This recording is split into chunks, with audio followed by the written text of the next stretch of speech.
कटक रे राष्ट्रपति द्रौपदी मुर्मू 3 दिनिया ओडिशा गस्तर आसी भुवनेश्वर में पहुंचवा पर सेठार सड़क मार्ग में कटक बार गस्त कर राष्ट्रपति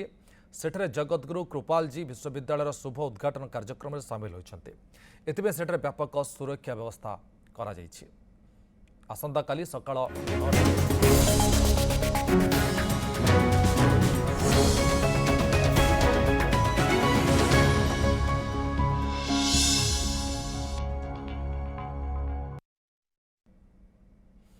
आसंता सकाळ 9टारे राष्ट्रपति स्वतंत्र ट्रेन जोगे भुवनेश्वर ब्रह्मपुर जिबे सेठारु सड़क पथरे जिबे तप्तपाणी जोठारे मां कांदुणी देवी दर्शन करने सहित उष्ण प्रश्रम जल स्नान करने कार्यक्रम स्थिर होईछि। मां को दर्शन पर राष्ट्रपति ब्रह्मपुर फेरी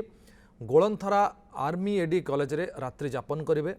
बुधवार सकाळे स्वतंत्र ट्रेन जोगे राष्ट्रपति भुवनेश्वर फेरिबा परे सेठारु दिल्ली फेरीजिबे। राष्ट्रपति गस्त पई पुलिस प्रशासन पक्षरु व्यापक पदक्षेप ग्रहण करा जायछि। केंद्र गृह मंत्रालय ब्लू बुक अनुसार राष्ट्रपति सुरक्षा पर व्यापक सुरक्षा व्यवस्था करा जायछि। राष्ट्रपति पाखापाखि कमांडो मुतयन रहिछन्ति।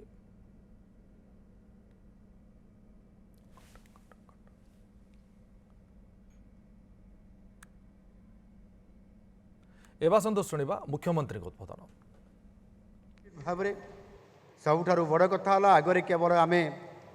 मिनेराल्स उपरे एवं स्टील उपरे आम बेसी गुरुत्व दौलु। आज समय परिवर्तन होती आम 16टी विभिन्न सेक्टर रे एटी रिन्यूएबल एनर्जी हम एटी टेक्सटाइल हम एटी अपारेल इंडस्ट्री आसीबो एटी संपूर्ण भाव में फार्मास्यूटिकल्स आसीबो एटी आर्टिफिशियल इंटेलिजेंस अर्थात एआई हम सेमीकंडक्टर हम एटी आईटी सेक्टर रे गोटे बहुत बड़ हब होकर ओडिशा रे प्रतिष्ठा हम या प्राधान्य देवाई जाई यही निकट में आपण मैंने जानिथिबे जे अमेरिकार सबुठारु बड़ कंपनी इंटेल सी आज तार एठी इन्वेस्टमेंट करने जाई ओडिशा रे सी एठी पाखापाखि 30,000 कोटी टंकार एठी प्रोजेक्ट करने एमओयू साइन यही निकट में कर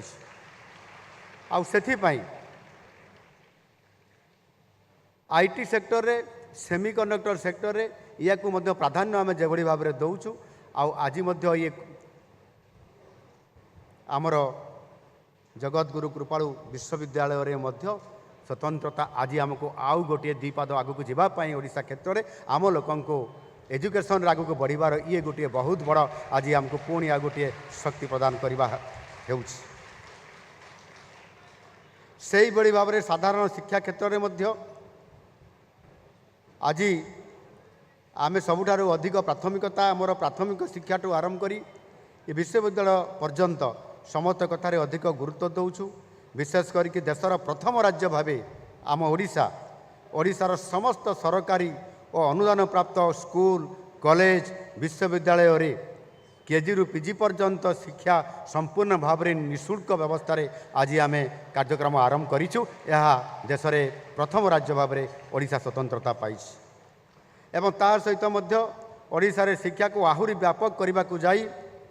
जी विश्वविद्यालय थिला परे आमे आहुरी अधिक प्रत्येक जिले में विश्वविद्यालय करने को ये प्रकार केंद्र सरकार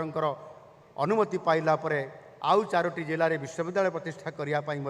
आम निष्पत्ति नहीं सारीचु एवं तार कार्यक्रम आगक बढ़ापी आरंभ होही लक्ष्य साधन पर आम सबुठारु बेसी दक्षता भित्तिक शिक्षा अर्थात स्किल एजुकेशन उपरे सर्वाधिक आम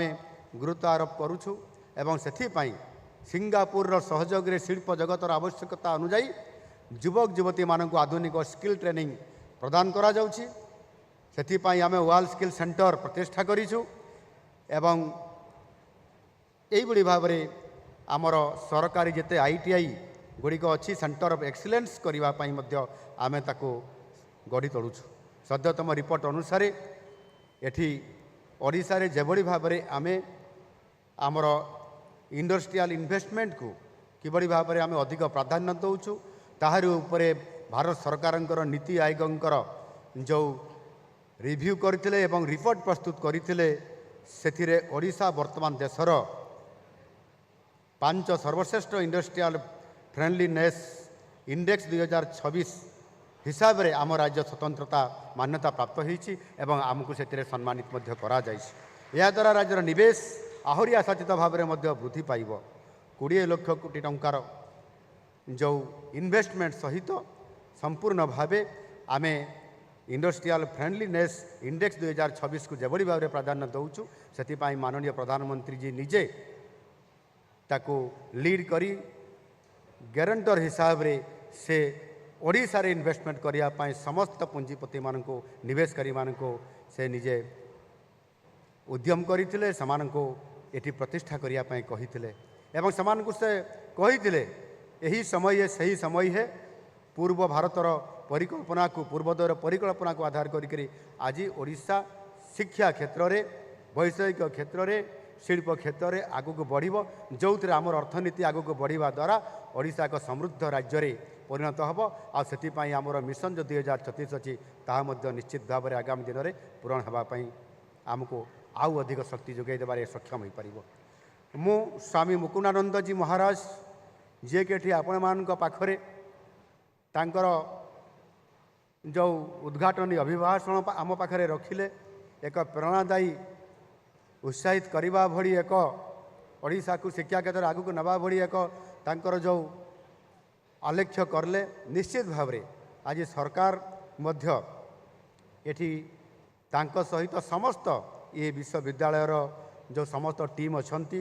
ମୁଁ ନିଶ୍ଚିତ ଭାବରେ ସମସ୍ତଙ୍କୁ ଆଶ୍ୱାସନା ଦେବି, ପ୍ରତିଶ୍ରୁତି ଦେବି ରାଜ୍ୟ ସରକାରଙ୍କ ତରଫରୁ ଯେ ଓଡ଼ିଶା ସରକାର ଏହି ଅନୁଷ୍ଠାନକୁ ସମସ୍ତ ପ୍ରକାରର ଆନୁଷଙ୍ଗିକ ସହଯୋଗ ଆପଣମାନଙ୍କୁ ନିରନ୍ତର ଭାବେ ଯୋଗାଇ ଦେବେ। ଭିତ୍ତିଭୂମି ସହିତ ସମସ୍ତ ପ୍ରକାରର ସହଯୋଗ ସହିତ ଏଠି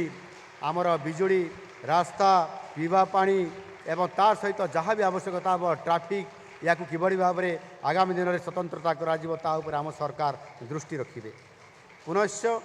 ମହାମହିମ ରାଷ୍ଟ୍ରପତି ମହୋଦୟାଙ୍କୁ ମୋର ଗଭୀର କୃତଜ୍ଞତା ଜଣାଉଛି। ଆପଣଙ୍କର ନିଷ୍ଠାପର ଜୀବନ ଓ ସେବା ମନୋଭାବ ଆମ ସମସ୍ତଙ୍କର ପାଇଁ ଆଲୋକବର୍ତ୍ତିକା। ମହାପ୍ରଭୁ ଜଗନ୍ନାଥ ଏହି ବିଶ୍ୱବିଦ୍ୟାଳୟକୁ ଆଶୀର୍ବାଦ କରନ୍ତୁ ଏବଂ ଏହାର ଅଗ୍ରଗତିର ପଥକୁ ପ୍ରଶସ୍ତ କରନ୍ତୁ। ଜୟ ହିନ୍ଦ, ବନ୍ଦେ ଉତ୍କଳ ଜନନୀ, ଜୟ ଜଗନ୍ନାଥ।